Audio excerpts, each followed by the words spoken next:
Hello everyone, I'm Fokse and welcome back to the channel. Today we're going to be discussing the leaks surrounding the new S tier tank, Daimon, the dearest child of... And let me just start this off by saying the figures we have a possibility of being subject to change. These statistics have been found through data miners tied to a certain group.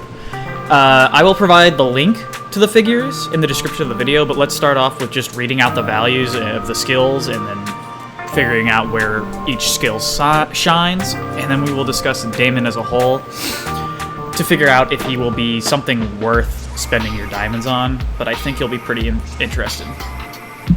Alrighty, so first we got his ultimate Dolly Defender, which summons Stitchy to fight alongside him, automatically attacking the enemy closest to Daimon for 90% damage. Stitchy cannot be targeted or attacked and is defeated when Daimon is defeated. The active effect is Daimon commands Stitchy to unleash an X-shaped slash at the area with the most enemies, dealing a true damage equal to 22% of each target's max HP. This damage cannot exceed 600% though. Daimon and his two weakest allies then gain a shield equal to 60% of the damage dealt, lasting for 8 seconds. At level 2, we increase the X-shaped slash damage to 24% of each target's max HP. Level 3, we increase the X-shaped slash damage from 20 to 26, level 4 to 28, and level 5 to 30. So basically we can look over like what it does here. So it summons Stitchy, which is cool and all, but not really the point of this one. It's that active effect, that X-shaped true damage AoE that scales with the enemy's max HP. That's pretty good. And it also gives shields to Daimon and two of the weakest allies on your team, being like lowest health HP. I see this being a huge plus, especially during boss fights. The true damage is great for those versus high HP. Any AFK is going to be great for clearing AoE. And then we have an insane defensive PvP strategy with that protecting allies and gaining shield. Kind of like a support tank.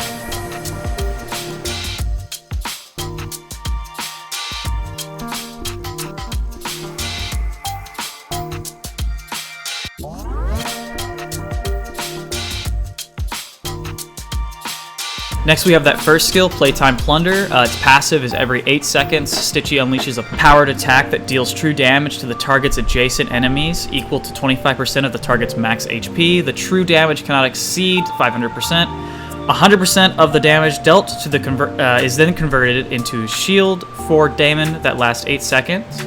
The active effect is that Daimon drains 17% of the enemy's max HP and converts it into a shield for himself, lasting 8 seconds. The shield's value cannot exceed 300% damage. At level 71, it increases to 18% instead of 17. At level 3, it consists to 19, and at level 4, it goes to 20%. Now, let's go a little quick rundown on this. So, it's a passive effect that every 8 seconds Stitchy hits a target for a percentage of his max HP. This also gives Daimon a shield. And its active effect is that drain, which I just see as a great possibility for pulling, you know, any lifesteal is great. It's good for any consistent damage and shield loops, so you can continue pulling yourself back up. And it's a sustain without a healer, similar to the first. It also could help in boss fights. I'm gonna hold my tongue on saying it's perfect for boss fights on this skill, but I think it could, with that pulling HP, especially in Dream Realm or something like that, I see it being a pretty great thing. So the second skill is Buddy Barrier, which grants a portion of the shield he receives to an ally. Daimon forges a bond with any of the allies placed behind him. No, with the ally placed behind him during battle preparations. Whenever Daimon gains a shield, the bonded ally also receives 24% of that shield for the same duration. While shielded by Daimon, the bonded ally also gains an extra 15 life drain and 25% attack. If the bonded ally is defeated, Daimon will immediately bond with the next weakest ally. At level 2, it goes to 26% attack. Oh no, 26% of the shield is that Daimon gains, At level 3, it goes to 28% of the shield, and at level 4, it goes to 30% of the shield. The basic effect is that it shares Daimon's shields that he gets with the weakest ally, or the ally behind him. And the ally also gains bonus attack and life drain. Again, another awesome sounding effect. If that ally dies, Daimon bonds with another, which is really, really, really good. We see some effects where if the ally does die that is bonded in preparation stage, it's over with that effect. What I see this being really, really good for is just buffing a glass cannon meta with having a huge assassin, keeping them alive on the far end of the table, just having a bomber assassin run in to the back line and being able to heal them without, Ludovic having to shoot his whole healing or the rest of the healers, that are non-AoE. It also keeping those key allies alive, and it's a huge team-wide synergy and support. Again, it's very supporty sounding for this tank, very supporty sounding. But there's nothing wrong with that. I think that's a good thing. All right, now we've got his hero focus. Daimon reduces damage taken to 10% during the battle while shielded. He's further reduces the damage taken by an extra 5%. At level 2, this is 14 and 6. At level 3, this is 18 and 7. This is just a less damage taken all the time, and it even takes less damage when shielded. So basically, as soon as the battle starts, you'll immediately be taking a certain percentage of less damage, and then as soon as he builds shield, which isn't very hard for him, he will be taking an additional less damage. This is just huge for survivability in like harder AFK stages that you're losing pretty easily. You can swap Daimon in and just be able to pound through. And it is making his shields, which he's a whole shield-based hero, but it's a tank, they're so much more valuable with this skill, especially to him. Alright, now we've got the EX skill, Guardian Growl. Stitchy roars and frightens the enemy. Here we have like what I think is the Guardian Growl on the screen now. Whenever Daimon's cumulative damage taken and shield value loss combined exceeds 70% of his max HP, Stitchy returns to him and lets out a terrifying roar, frightening the enemies within 3 tiles. The enemies who dealt the most damage to Daimon will also be frightened. The effect lasts for 3 seconds and triggers once every 10 seconds. This is then, at level 2, changed to Stitchy returns whenever Daimon has a cumulative damage that exceeds 50% of his max HP. And then at level 3, we see Stitchy's Roar unleashes the Shockwave, affecting 3 enemies. The Roar deals a damage equal to 6% of each enemy's max HP every 0.5 seconds for 2 seconds. This damage cannot exceed 150%. Stitchy then converts 100% of the damage dealt into a shield for Daimon, which lasts for 8 seconds. So at level 3, we've got crazy stuff going on. Level 4, we increase the damage of the Roar to 7% of the enemy's of each enemy's max HP instead of 6. And basically what this does is when Daimon takes a lot of damage, Stitchy disperses the people around him, kind of breaking up a pack. And at higher levels, it also deals that damage, and that damage is going to be good for 2 things, because we have affecting the enemies, and then also giving Daimon a shield. So it's great for disrupting burst damage, because you're immediately going to be throwing everybody to the side. It's huge on survivability, and that extra AoE damage and crowd control is great. Why not?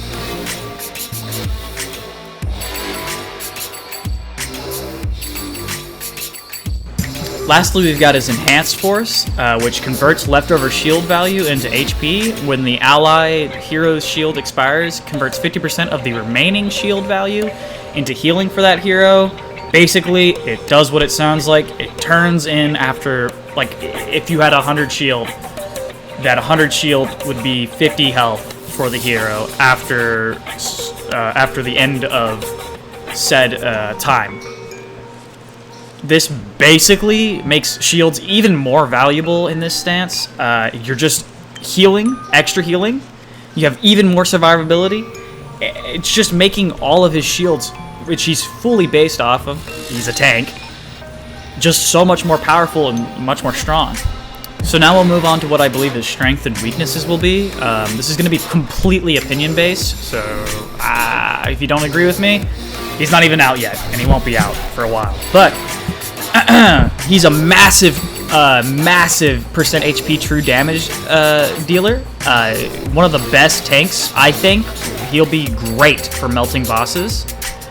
He's shield heavy and he sustains. He doesn't specifically rely on healers to keep him alive. He supports the back line by buffing attack and life drain. And he has a huge crowd control with that fear. Especially in that video, we see it just disperse that entire pack. Now, his weaknesses are very, very little in my opinion, but he suffers from a dispel or anti-shield heroes like Kruger. Doesn't taunt or hold aggro well compared to traditional tanks. Now, we'll see about this. This is a hypothesis on what I see here. I'm pretty sure he's going to be a pretty backline hero. And he needs that EX plus 10 to be pretty dominant. Now, that's the Guardian Growl at level 3, which is that the roar does damage and also converts that said damage into shield. So if we get there on your Daimon, which isn't that expensive to be frank, because we're at Mythic Plus, not Supreme Plus, and we're already seeing a pretty strong hero. That's comparatively to Volca and stuff like that. These aren't tanks, Volca and stuff, that are not really great until you get to Supreme Plus, and then they're just okay. At Mythic Plus, I assume, and I'm predicting, that he's going to be pretty strong. So overall, I'm hypothesizing that we see a huge AFK use, we see a huge Dream Realm and bosses use, and we see a pretty mild PvP use. Now, I say this because he has very, very good PvP abilities and whatnot. He has that fear for the crowd control, he has true damage, he can focus fire, but when you're in a defensive formation and you have somebody who's an anti-shield hero, I'm seeing that he's pretty counterable. But if you're attacking and not really defending, I'm thinking that he's going to be a pretty good hero. So it really comes down to when we see him in the Pioneer server, and we can see what he starts to commit to and what he really actually looks like. But that's all to be said. I hope you guys enjoyed this video, and if you guys want more information on Daimon, I will provide that link in the description. If you would like to see anything different in my videos, or if you would like to see some additional stuff that I put in my videos, please leave it in the comments below, and have a good one, everyone.